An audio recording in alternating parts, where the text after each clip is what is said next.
Hey, greetings everyone. Daniel Lowrie here from Antisyphon Training, here to talk to you a little bit today about project documentation.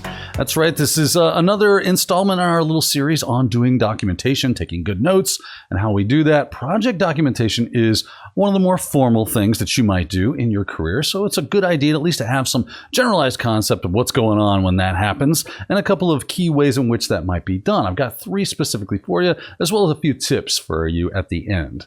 Now, let's start off with project documentation, defining that. What are we saying here? So you have a project and you want to document what's going on inside of said project. This is basically just keeping track of things. What are we doing? Why are we here? Why do we care and what's important? That's what's going on. So we're going to track things like project progress, decisions that are getting made, any deliverables that might need to be pulled across the finish line, that kind of stuff, right? That's the whole idea behind doing project documentation. Very useful in the business world. So we like to tend to do this and make sure that we do it really well. So when we look back and go, oh, remember that project? What went on there? We can actually have some idea of what the heck is going on. Now, as I like to tell you, we got a couple of ways in which we can make this happen. Like I said, I got a few techniques. We're going to start off with the first one, which is project journal. And it's fairly straightforward. It's kind of what you're thinking, right? It's a bit of a diary about the project. Now, there are going to be a few things that you keep track of, like key details, any decisions that have been made, progress, challenges, lions and tigers and bears. So lots of stuff goes in it, but you got to make sure that that stuff is in there and you're making an account for it. And if you don't know that that's there, then, or that you should, you're going to have a hard time making that happen, right? Also, other things that it can do, the project journal that is inform project management, right? There are project managers usually over a project that are guiding and facilitating and making sure things are moving along at the right pace. And a lot of the things that can go into a project journal that can help with that and help them down the road in their next project are things like lessons learned and improvements that were made to the process of the project. A lot of words that start with P in this episode. It is fun to do. So nothing like a good tongue twister when you're talking about tech and projects and documentation. It's always a good time. Now, let's talk about some common elements, which we kind of have, but in a more formal way, right? These elements that might go in your project journal. I've actually made a project journal here in Notion, just so we can kind of flesh this idea out. And we start off with the date. I got the date right there. Hey, when are we doing this? When did this project start? Maybe you have a start and an end date. Maybe you have a when it should be done, but maybe you're not there. You're having scope creep and things of that nature might come in to stop that. But keeping track of the date is actually a pretty important piece of that puzzle. We also have the task of the project, right? And this one I just said, set up a database server. Very straightforward. Now, as you can be more detailed and probably should, this is for, it's just generic so that we have something to talk about. I'm not really doing a database server project, but if I were, maybe I would say creating a MySQL database for web backend, such and such, right? So a little bit more detail will probably be a good idea there. I just kind of went generic for the intents and purposes of the demo. We also have notes. Notes, this is the thing, right? This is the real meat and potatoes of your project journal.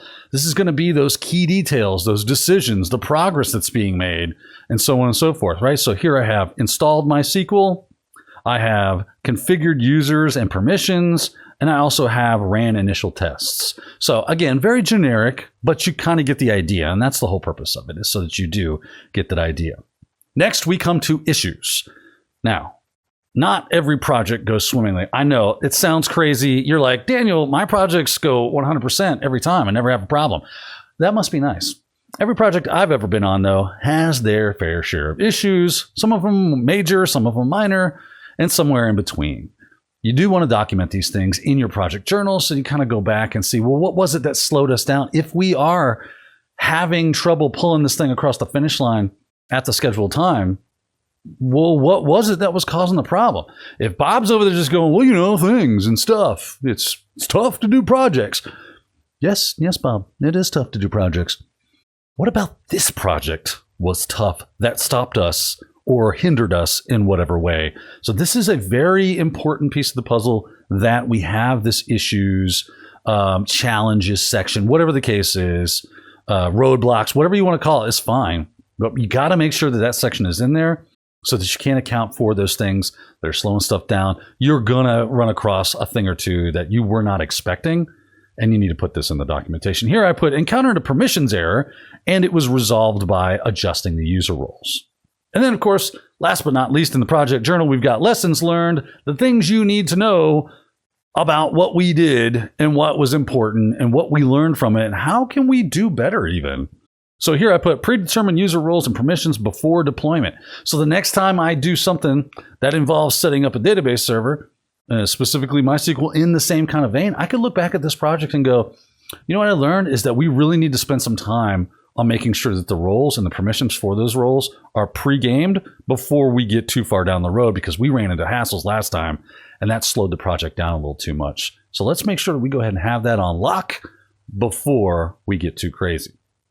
Okay, so there is a project journal. Lots of fun, very useful, probably something that's not too crazy for you to grasp or understand when it comes to the concept of it or even the implementation. So go forth and enjoy. Not the only game in town, though. We also have meeting minutes. Meeting minutes and project journals seem to be very similar. They have a lot of the same elements. They have a lot of the same function and form.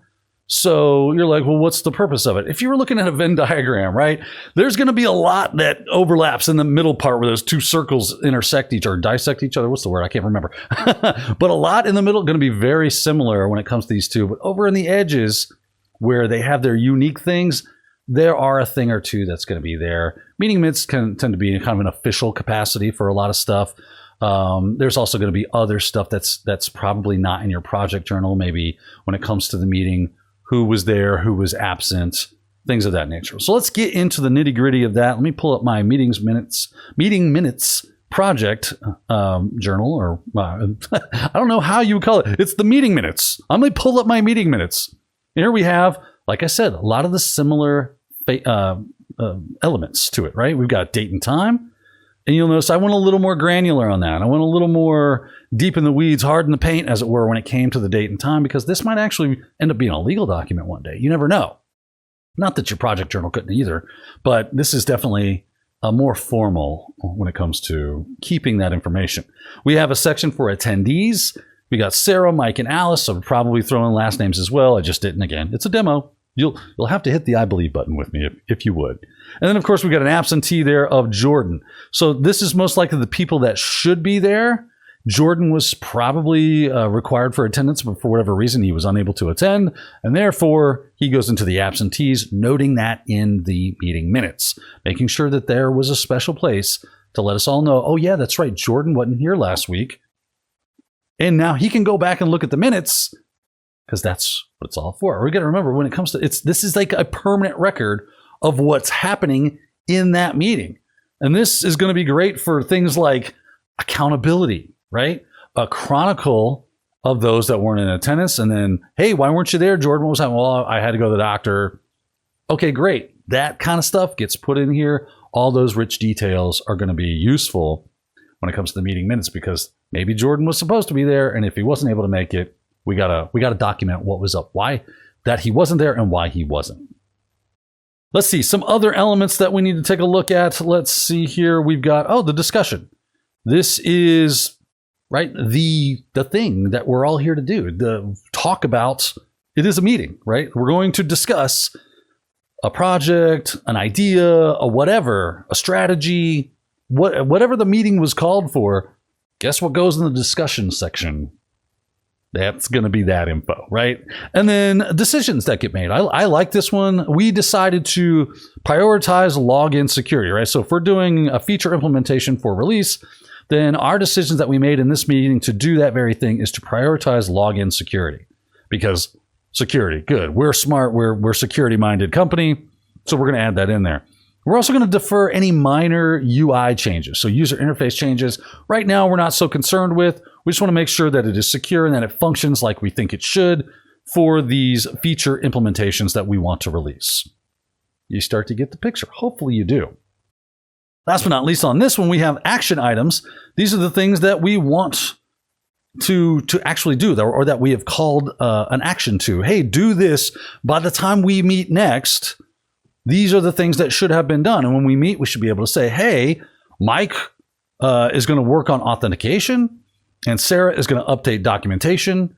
And then maybe we put it in Jordan is going to help Sarah. And who else was there? Alice is going to help Mike. You can put those things as well. But any actions that are going to be done, that is where you want to slam all those wonderful things into that piece of documentation so that the person that wasn't there can look back and see. And if you ever need to go back to this project and kind of really have a good detail on what was going on, all the bells and whistles that went to this specific thing that you were meeting about, it's all right there in the meeting minutes. All right, that leads us with our very last technique for today, which is technical specifications. And that is a fun thing to say out loud. Technical specifications are going to be detailed information about a system and or a process or the process of a system. It's going to detail things like architecture, maybe data flows, interactions that they have, all on a more technical level, not necessarily a personal level, but definitely on a technical level. Now, people might interact with the thing, and there is a technical way in which it does that, and that's the kind of stuff that you want to document inside of your technical specifications. Basically, how does this work? What's the idea behind this? Again, this is a demonstration, so hit the I believe button for any of the missing middle pieces. If I don't go into great detail, you'll have to forgive me, but hopefully I've got a little app or documentation that I built up that is going to help us out with this and hopefully help us understand what's going on. I made an insurance web app technical specifications document. I start off with a fun thing, overview, right? And these are some of the common elements that you'll see in technical specifications. An overview is always a good one to have. Hey, what are we doing here? Just kind of high level, 10,000 foot view of what's going on and why this even exists. Right? It says this document outlines the data flow and API calls for a web app designed for insurance agents to manage customer data to the application, not to the application, but the application allows agents to create and delete customer records. Again, I made it very simplistic, so it's just easy for us to kind of follow what's going on.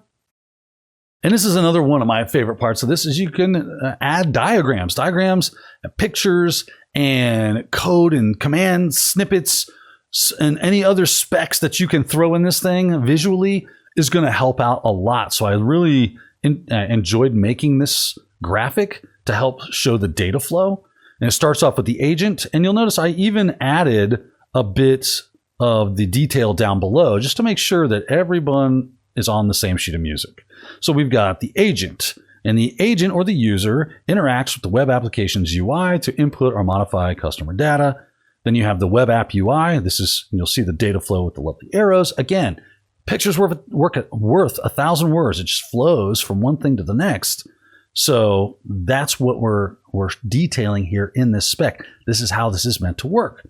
So you go from the agent, which interacts with the UI, which interacts with the backend API, which then interacts with the database. And then, of course, you have all the things that are happening on each one of those steps. So the user interacts, the web application receives the input, processes it, and sends the request to the backend API. The backend API handles the request from the web application, interacts with the database, and returns responses. And then, of course, the database stores that customer information and other relevant data. Right? So data flow is a definite element that you're probably going to see in a lot of technical specification. How does data flow from one end of this thing to the other? Then we have API calls. Since this does have an API, I added that in there because it is a part of technically how this thing works. This section explains how to create and delete a customer with the insurance API. And here we get down into the more detailed pieces of information around how to do that. So it's working using a REST API, just using HTTP methods. So we got a post method. Here's the URL endpoint or URI. And it tells you that it works in the body of that is going to be, since it is a post, it will have a body. JSON object containing customer data, e.g. name, address, phone number, email, policy information. And then the response that you are expecting, or the API is expecting, is a status code of 201 created. And then the JSON object containing a newly created customer's ID. So it should return an ID back to the user. And then here's an example using curl on how that looks. We can see there's the post request, there's the content type, there is the endpoint of the insurance app, and then of course there's all the JSON that goes in the middle to generate the correct request. Then we have one for delete, same kind of idea. It's using the method of delete instead of what we're using post back there. Using a post before. And here we should get a 204, no content, because once it's deleted, it should not be able to be found. That content should disappear. And I know you think, oh, maybe we should be a 404, page not found, but it's really content, not a page that's looking for. And then, of course, you can curl with xdelete to the endpoint, give it the customer ID, and you're off. And you can see that right there in the URL /API/customers customer ID. So I'm, again, just trying to put some real meat on the bone for you as far as what a technical specification would look like. And then lastly, I put security considerations. You can just make considerations if you want, but I'm going with security considerations because I think they're the most important. I'm very security minded. So that's why I put this in here. We're very concerned about authentication and authorizations. We want to implement robust authentication mechanisms like OAuth and JSON Web Tokens to protect user accounts and sensitive data. Use data encryption for things like credit card numbers, social security numbers, so on and so forth. Input validation and sanitizations. We don't want any injections. Those are bad. So we want to make sure that we protect against those using things like validating the input that's coming in, sanitizing it if it has any erroneous characters or bad characters that would be doing bad things. We would want to stop that. And then, of course, regular security audits, making sure that we are looking through this thing, doing testing, looking for security flaws on a regular basis, and revisiting, refactoring the code. So there you go. Those are your 3 different techniques. Like I said, I'm going to give you a couple more tips when it comes to creating any and all of these documents.